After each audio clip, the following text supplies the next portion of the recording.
Do you know what the mainstream actually wants? They want normal, mainstream, real world things. They want to go to their favorite real world restaurant on a Friday night and buy their favorite real world food. Not NFT food, not meme coins named after food, but real world food. If crypto wants real world mainstream adoption, we've got to figure out how to fit into that transaction.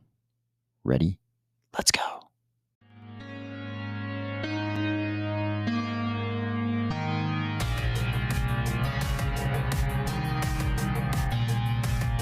Today, we are going to discuss Cardano and actual real-world transactions, the latest on Lace, some Cardano-ERG cross-chain action, Binance just doing Binance things, and some more on SIP 1694.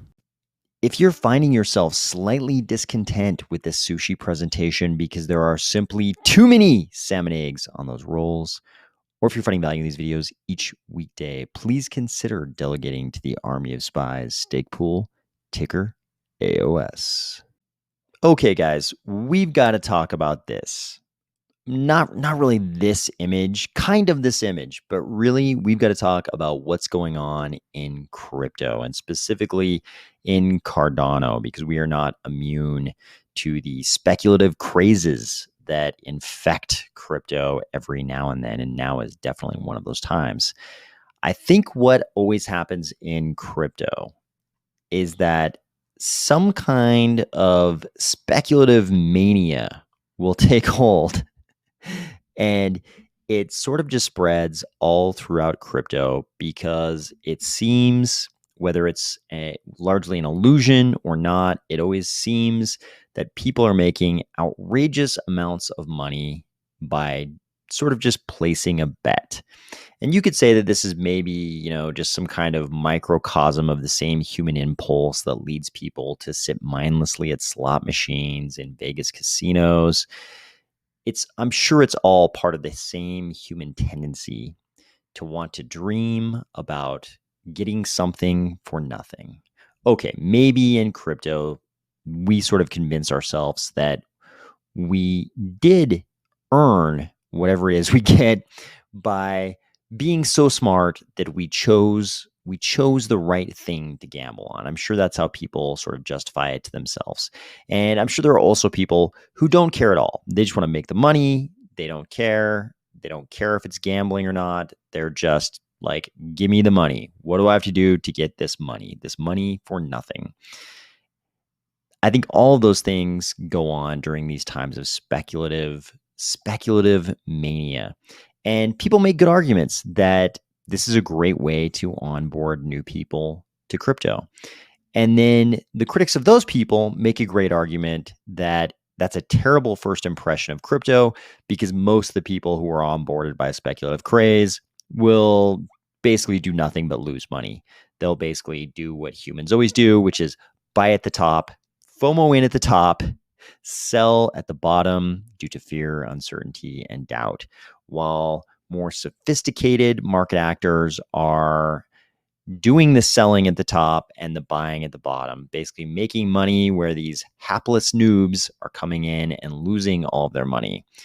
The famous saying is that you are the exit liquidity. If you are one of those people coming in and experiencing all that FOMO, you are someone's exit liquidity when you make those purchases.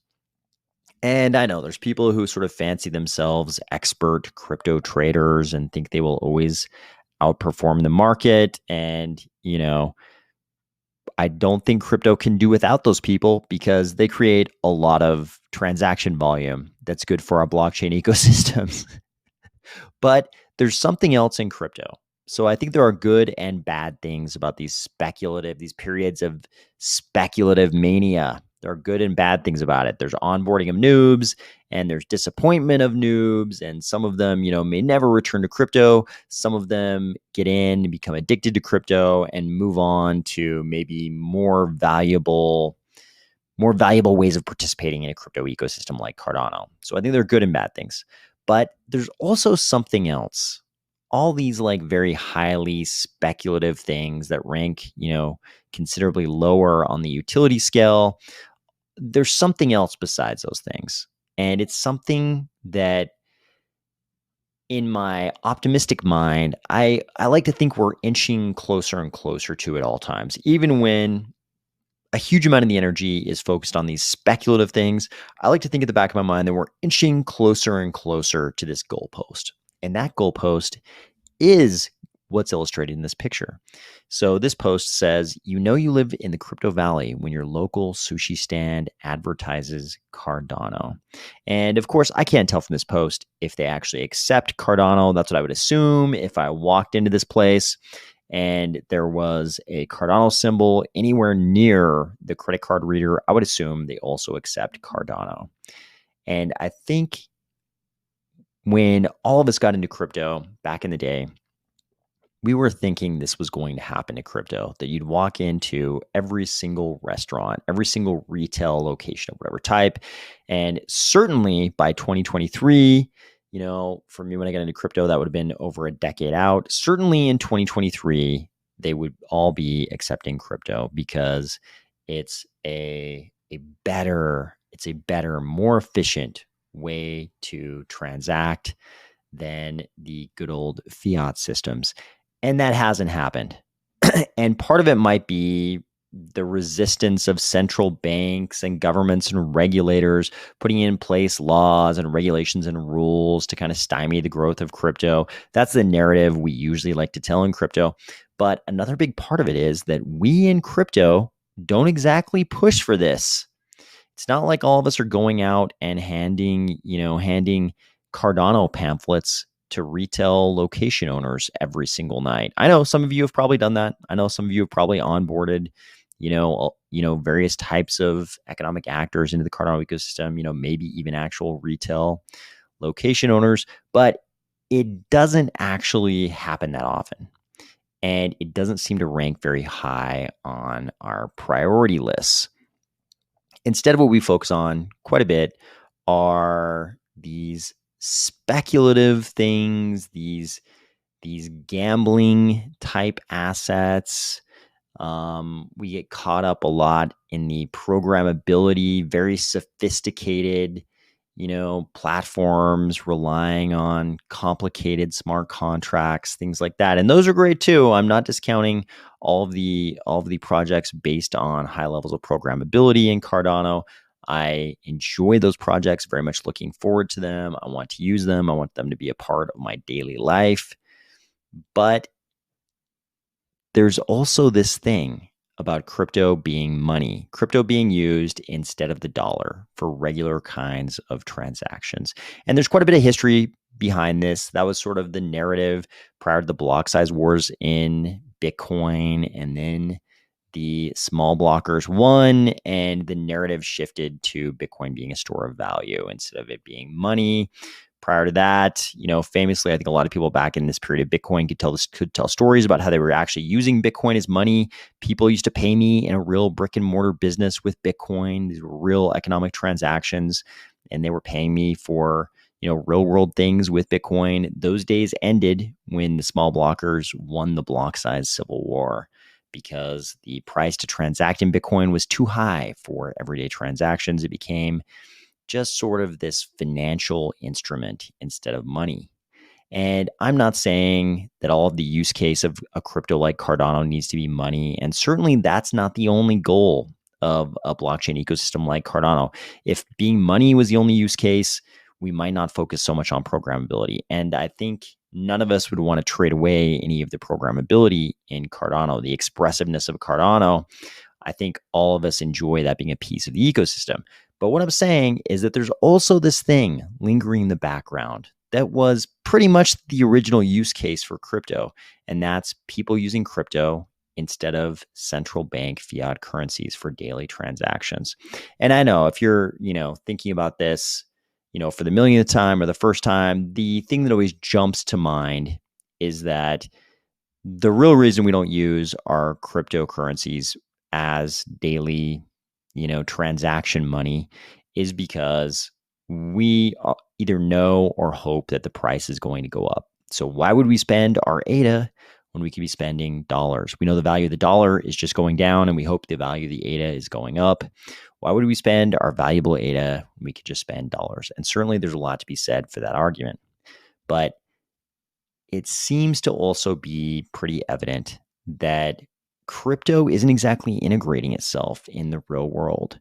And I think that's where we might be going a little bit wrong, because I think all of the non-money use cases for cryptocurrency blockchains, or even the ones that are, kind of a money use case, but are, the money aspect of it is kind of tangential to something else that's going on with the programmability or something like that. All of those use cases, I think, are only accentuated. They're only amplified if a cryptocurrency like ADA is also money to at least some extent. So it always makes me feel happy and optimistic when I see images like this of Cardano symbols at least showing up in retail establishments. Again, no idea if you can actually pay for sushi with ADA in this establishment or not, but I would like to think that the future holds more of this instead of less. For those of you interested in Lace, here's a little update. Lace has now been internally and externally audited, and as promised, Lace is now fully open source. So for those of you who felt like Lace could have been this, Lace could have been that, why didn't they add this functionality? Why didn't they do this?